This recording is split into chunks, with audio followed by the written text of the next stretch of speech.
Hello and welcome. You're watching AD4 TV Radio News Update, coming to you live from Abuja, Nigeria's capital. I am Adirayo Senami. President Muhammadu Buhari and 11 African heads of states and governments and leaders from United Nations agencies are prioritizing water, sanitation and hygiene in response to COVID-19 as they signed a joint statement on the global call for water. This call to action is championed by Sanitation and Water for All Global Partnership. Meanwhile, the United States President Donald Trump this Thursday said he will sign an executive order to ensure America is producing critical goods necessary to build up strategic stockpiles.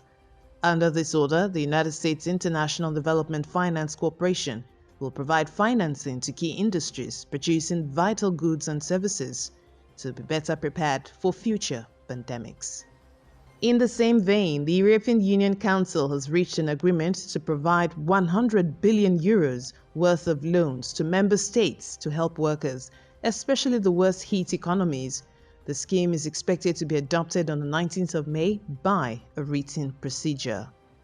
Similarly, in Kano State, Nigeria, the state governor, Dr. Umar Ganduje, at a training program for health workers, said over 2,000 Almajirai, including returnees from other states, are currently quarantined at the state's newly created isolation centers.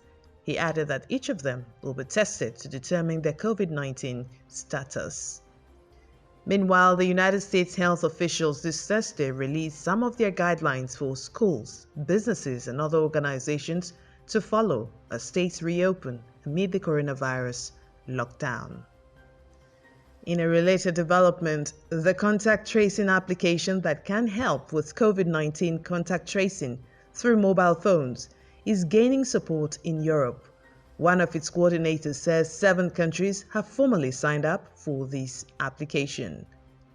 In another development, a member of the House of Representatives Ethiopia constituency in Delta State, Nigeria, Ben Ibakwa, this Thursday, has raised alarm over national officials signing loan documents written in Chinese. He stated that the National Assembly, as well as the Bureau of Public Procurement, is not aware and has been kept in the dark over these Chinese loans.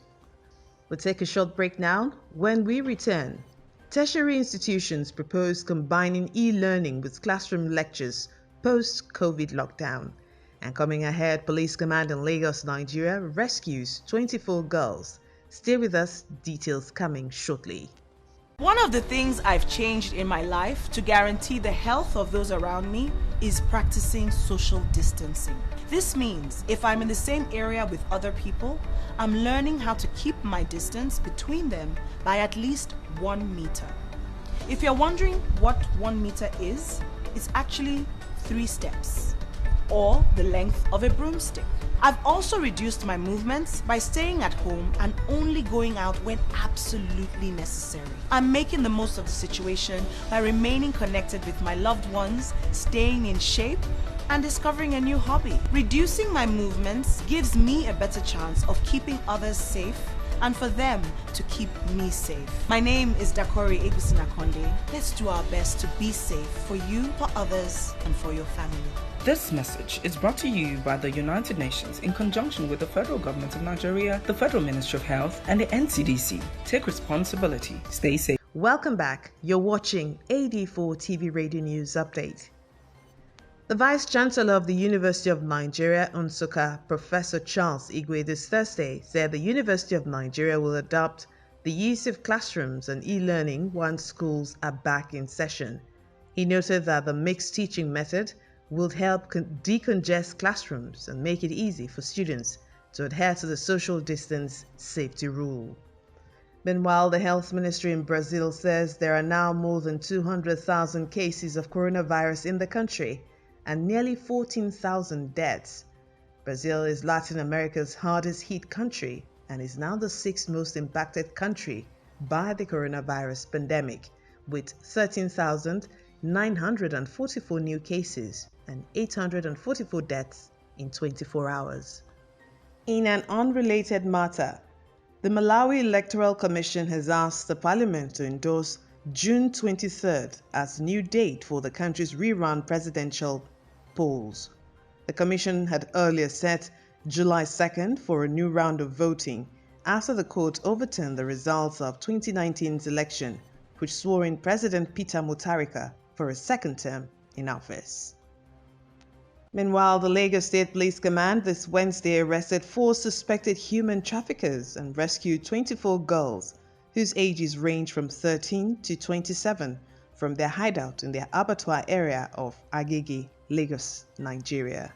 The No Kid Hungry campaign has rejected American rapper Tekashi 6ix9ine's $200,000 donation. The campaign expressed gratitude to Tekashi, who rejected the fund, stating it has a policy of rejecting funding from donors who do not fit its values. And that's it on AD4 TV Radio News Update, coming to you live from Abuja, Nigeria's capital.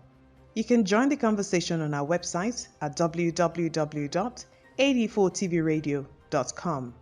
Please follow us on our social media platforms at AD4TV Radio on Facebook, Twitter, LinkedIn, and Instagram. Subscribe to our YouTube channel at AD4TV Radio. Many thanks for watching. I am Adirayo Senami.